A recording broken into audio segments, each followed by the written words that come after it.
On vient de l'apprendre, mais le 19 mars dernier, une femme d'une cinquantaine d'années souffrant d'un cancer du sternum a reçu une prothèse en céramique. Ça s'est passé au CHU de Limoges. Bonjour docteur Kierzek. Bonjour, Ça veut dire quoi? Qu'on lui a enlevé son os et qu'on en a mis en porcelaine, c'est ça l'idée? On a enlevé un bout d'os, c'est-à-dire qu'il y a eu une exérèse d'un bout d'os qui était atteint d'une métastase. C'était pas un cancer du sternum, c'était un cancer secondaire, une métastase d'un autre cancer. On sait que ce sont des cancers qui sont rares mais qui peuvent arriver, notamment qui sont induits par la radiothérapie, par les rayons qui sont censés traiter le premier cancer et qui peuvent provoquer une métastase. Eh bien, le chirurgien a fait une ablation monobloc, pour reprendre son terme, un peu à l'emporte-pièce, et ça a été remplacé par une prothèse en céramique. Et la première mondiale, elle est là. C'est le matériau utilisé, cette fameuse céramique, qui a permis de reconstruire. Mais ça ouvre des perspectives incroyables, non? Demain, on pourra remplacer tous les os comme ça, dès qu'on aura un problème, une malformation du thorax ou autre chose? Alors, ça ouvre des perspectives intéressantes parce que c'est un matériau qui ensuite va être intégré dans l'os. On imagine bien le bout d'os qui a été enlevé, la céramique et l'os qui va se reconstruire,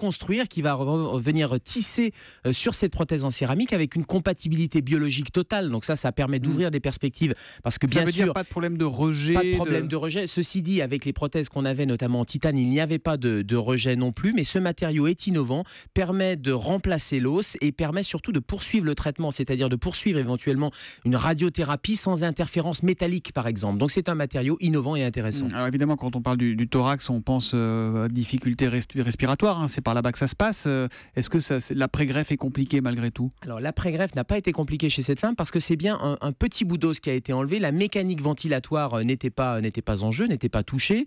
Il n'y a pas eu de problème, et voire il y a même moins de problèmes d'infection, il y a moins de risques infectieux avec ce matériau en comparaison avec le titane ou avec des ciments osseux par exemple. Et puis cette céramique qui est poreuse est complètement acceptée par le corps. Donc le corps est en train de reconstruire naturellement, j'allais dire, autour de ce matériau artificiel. Et la patiente, c'était le 19 mars dernier, se remet totalement de cette greffe osseuse. Docteur, avant on greffait de vrais organes. L'avenir, c'est la pièce de rechange 100% artificielle, le sternum en céramique, le cœur artificiel. C'est ça la médecine de demain? Oui, on pourrait rajouter les imprimantes 3D qui permettent aussi de modeler, de fabriquer quasiment au bloc opératoire des organes qui manquent. En tout cas, c'est une voie d'avenir.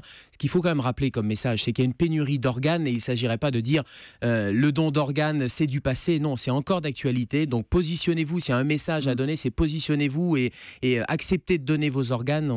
Il faut en parler en famille, il faut réfléchir. C'est encore ça qui sauve le plus de vies aujourd'hui. C'est ça qui sauve le plus de vies et c'est ça qui va limiter la liste d'attente qui s'allonge malheureusement. Le docteur Kierzek qu'on retrouve tous les matins à 7h-5 sur Europe 1 et qui revient donc demain. À demain Gérald. À demain Thomas.